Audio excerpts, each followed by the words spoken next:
Slide 1. What is a broker? Unlocking the role of intermediaries. Before we dive in, let me ask you something. How many decisions in your life have felt heavier simply because you didn't know how the system works? This title slide sets the tone. A broker exists because complexity exists. The quote here, "Risk comes from not knowing what you're doing," frames the entire journey. Brokers don't erase risk, they reduce blind spots. If you've ever acted too late, paid too much, or hesitated too long, this topic is already personal.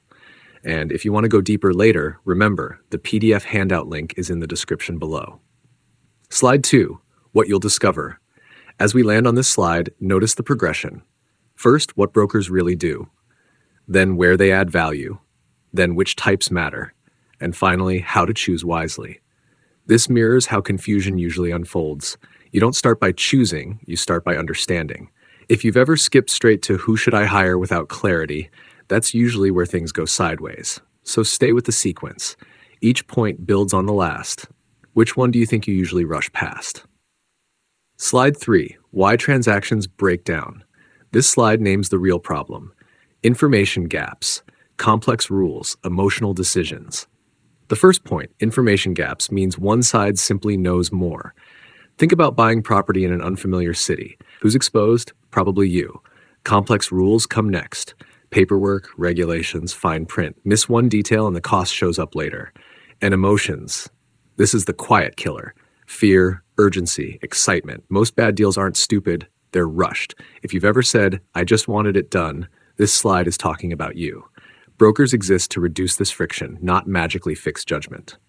Slide 4, with the core definition. Turning to the definition slide, a broker is an intermediary between buyer and seller. That's the plain meaning. Second point, they execute transactions. That means action, not theory. Third, they earn a commission or fee. This matters. If you ignore incentives, you misunderstand behavior. So boiled down, brokers are paid guides through complexity. The question isn't, should I use one? It's, do I understand how this one is motivated? If you've ignored that before, that's the fix. Slide 5, primary roles of brokers. This builds directly on the definition. First role, access to markets. You can't trade directly on most exchanges. You can't list a house everywhere. Brokers open doors. Second, guidance and insight. This is where people either overtrust or underuse brokers. Advice is only useful if you ask good questions. Third, execution and compliance. This is the invisible value. The paperwork done right, the rules followed. Ask yourself, where have you underestimated the boring parts before? Slide 6, financial brokers. Here we zoom in. Financial brokers deal with stocks, bonds, funds, platforms, and research come next. Tools don't equal wisdom. If you've ever had access but no plan, you know this gap. Then risk alignment. This is huge. Many people say they want growth but panic at volatility. As the intelligent investor reminds us, value matters more than noise. Where have your actions and risk tolerance been mismatched? Slide 7, real estate brokers. Now real estate. First bullet, negotiation leverage. You don't negotiate once a year. Brokers do it daily. Second, legal protection. Miss one clause and you feel it years later.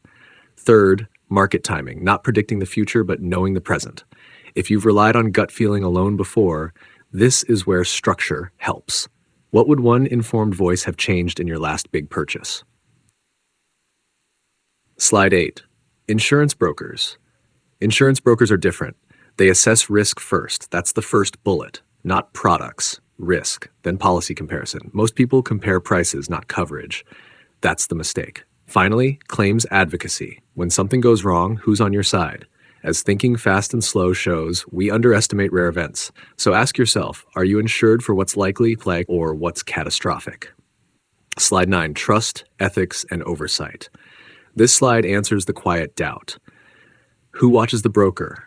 Licensing bodies like the SEC and FINRA create boundaries. Disclosure requirements force transparency if you read them.